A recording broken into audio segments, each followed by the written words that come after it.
నమస్తే, welcome to Telugu రాజ్యం. నేను మీరామ్. నిన్న జగన్మోహన్ రెడ్డి గారిని కలిసిన ఖరీదు రైతులు వారి భూములను ప్రభుత్వం అడగగా ఇండోసోల్ ప్రాజెక్ట్ కోసం వీళ్ళు తిరస్కరించినట్టుగా ప్రధానంగా వీళ్ళు జగన్మోహన్ రెడ్డి గారిని కలిసి మాట్లాడడానికి కారణమైతే ఎందుకు ప్రభుత్వం వీళ్ళని బలవంత పెడుతోంది, ఎందుకు వీళ్ళు భూముల పట్ల ఇంత వివక్ష చూపుతోంది అనే అంశం గురించి మనతో మాట్లాడడానికి ప్రముఖ పొలిటికల్ అనలిస్ట్ కేఎస్ ప్రసాద్ గారు ఉన్నారు. ఆయనతో చర్చిద్దాం. సార్ నమస్తే. సార్ నమస్తే అండి.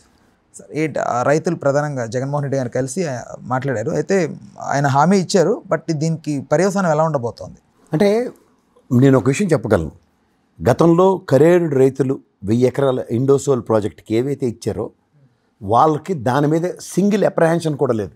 ఎందుకంటే నేను జగన్మోహన్ రెడ్డి గారిని కలిసి 1000 ఎకరాలు ఇండోసోల్ ప్రాజెక్ట్ కోసం అలొకేట్ చేయబడి దాని ప్రాజెక్ట్ యొక్క పర్యవసానం ముందుకెళ్తుంది అనుకున్న దగ్గర అవుట్ ఆఫ్ ద బాక్స్ 8000 ఎకరాలు ఈ ప్రభుత్వం కొత్త కూటమి ప్రభుత్వం ఎక్విషను అదే ఇండోసోల్కి అప్పజెప్పే కార్యక్రమంలో మొత్తం ఊరినే తరలించే కార్యక్రమం. మామిడి తోటలు, 2 పంటలు పండే శనగ తోటలు and in the same scenario కూరగాయలు పండే పంటలని చిన్న భిన్నం చేద్దామన్న దృఢ సంకల్పాన్ని జగన్మోహన్ రెడ్డి యొక్క చిత్తశుద్ధి ఏదంటే ఖరీదు ప్రాంతంలో 1000 ఎకరాలు అన్యాక్రాంతంగా ఉన్నవి మాత్రమే ఇండోసోల్కి అలొకేట్ చేయబడ్డాయి. ఎందుకంటే అది ఒక just like an island, reverse water వస్తుంది ఈ సముద్ర తీరానికి దగ్గర ఒక పక్కన. సో ఈ అడ్వాంటేజ్ ఉన్న దగ్గర సోలార్ ప్రాజెక్ట్కి ఇచ్చింది జస్టిఫైడ్ అని అర్థం.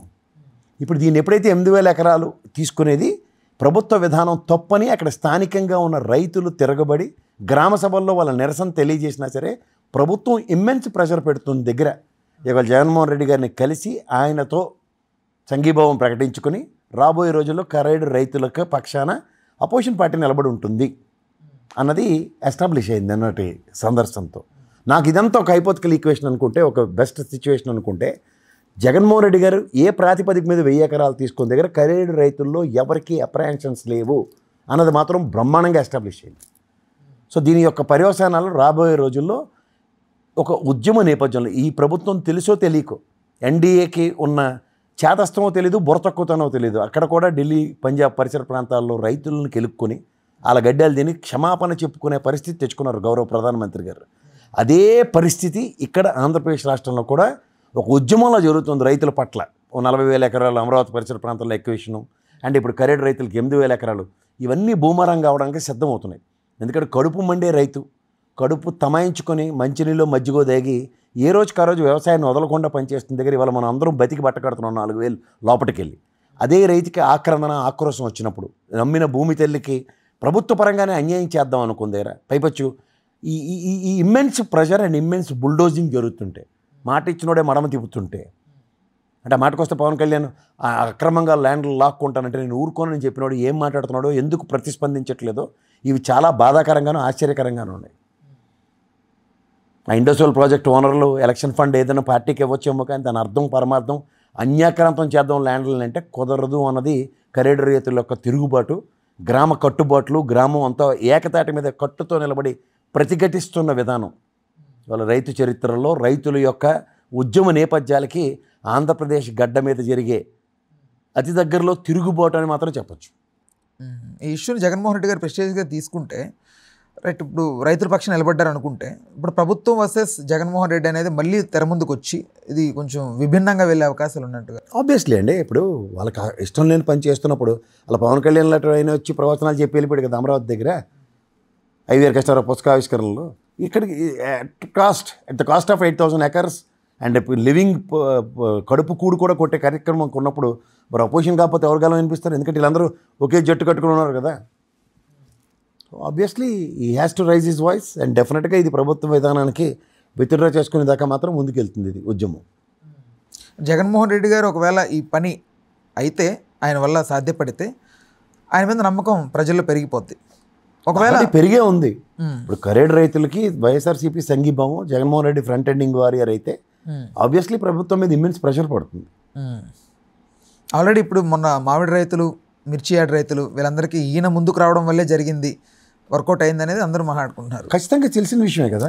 పొగాకు రైతుల దగ్గరికి వెళ్ళిన తర్వాత కేంద్ర ప్రభుత్వంకి ఉత్తరం రాసి ఈయన ఎన్డీఏ కూటమికి చలనం వచ్చింది ఆంధ్రప్రదేశ్ రాష్ట్రంలో. అలాగే మిర్చి యార్డ్కి వెళ్ళిన తర్వాత మిర్చి రేటు మీద ఉత్తరం రాసి చలనం వచ్చింది. అలాగే మామిడి రైతుల దగ్గరికి వెళ్ళిన తర్వాత ముఖ్యమంత్రి గారి స్పందన క్యాబినెట్ మీటింగ్ సారాంశం కేజీ 4 రూపాయలు ఇవ్వడం.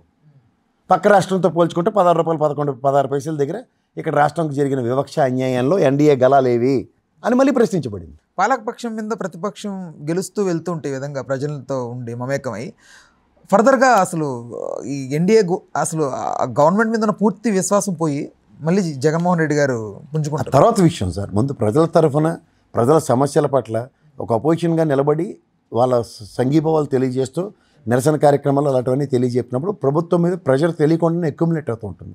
ఎందుకంటే ప్రజాస్వామ్యంలో ప్రజలే అన్నిటికీ న్యాయ నిర్ణేతలు. ప్రజల్ని తోడుకొని ప్రతి ఉద్యమానికి ముందు నడుస్తున్నాడు అనుకోండి జగన్మోహన్ రెడ్డి, ఆబ్వియస్లీ ఆయన ప్రజానాయకుడు, ఇంకోసారి ఎలివేషన్స్ వస్తాయి. ఏదైనా సరే ప్రభుత్వ విధానాలతో ప్రజలు తీవ్ర ఇబ్బందులు పడుతున్నప్పుడు ప్రజల తరఫున నిలబడి పోరాటం చేసింది నాకు తెలిసి అపోజిషన్ పార్టీ. అపోజిషన్ పార్టీకి ఖచ్చితంగా మిగిలినవన్నీ ర్యాలీ అయ్యే ముందుకు వస్తాయి. వాళ్ళతో పాటు ఒకళ్ళు ఎవరైతే ప్రొయాక్టివ్నెస్ చూపించారో కమ్యూనిస్ట్ పార్టీలు కానీ కాంగ్రెస్ కానీ obviously they need to raise their voices కదా.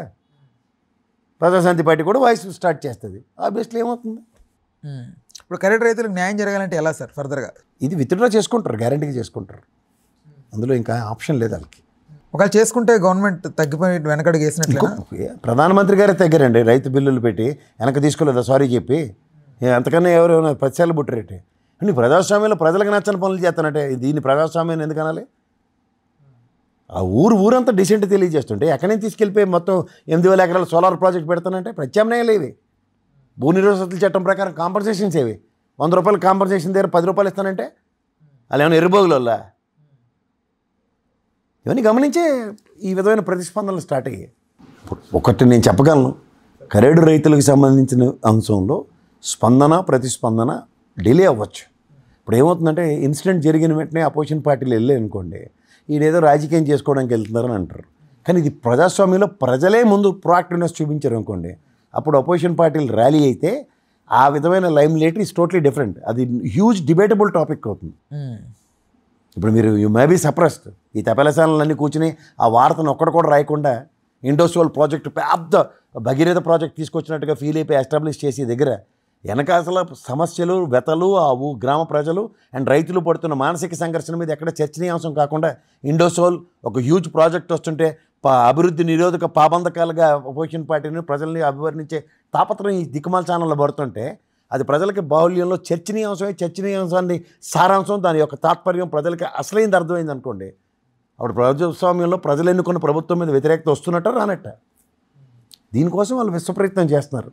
ఆ విశ్వప్రయత్నంలో 10 మందిని మమేకం చేసుకున్నారు. అమరావతి ఉద్యమంలో వీళ్ళు పాదయాత్ర చేసిన సారాంశంలో ప్రతి జిల్లాని ఎలా ప్రతిస్పందించగలిగారో అలాగే ఈ ఉద్యమంలో కరేడు రైతుల ఉద్యమంలో కూడా మొత్తం అందరి రాష్ట్రంలో నలుమూలలకి పాదయాత్రలు లేకపోతే వాళ్ళు సంఘీభావాలు తెలియజేసుకునే కార్యక్రమంకి తెరలేపింది అనుకోండి, అది వైఎస్ఆర్సీపీ ఇనిషియేటివ్ తీసుకునే కరేడు రైతులకి ఈ విధంగా అన్యాయం జరగబోతుంది. మాయంలో పెట్టే 1000 ఎకరాల project all of a over night 8,000 ఎకరాల కింద పరివర్తన చేస్తూ ఊరిని డిస్ట్రాయ్ చేద్దామంటే హౌ ఇట్ ఈస్ అన్నది ప్రజల్లో చర్చనీయాంశం అయింది అనుకోండి. ఈ భూ కబ్జాలు భూ ఆక్రమణలు ఈ ఇండస్ట్రీ అనే నెపంతో జరుగుతున్న దాష్టికాలకి ప్రజా ప్రతిస్పందన ఎలా ఉంటుందో కాలం నిర్ణయిస్తుంది. Okay sir, thank you. Hello, Telugu రాజ్యం ఛానల్ చూస్తున్నారా? సామాజిక రాజకీయ జీవన చిత్రణే తెలుగు రాజ్యం. అతిశయోక్తులు అసత్యాలు ఉండవు. రాజకీయ కోణం కాదు, ప్రజా కోణమే కొలబద్ద. తెలుగు రాజ్యం వీక్షణ మీ ఉత్తమ అభిరుచికి నిదర్శనం.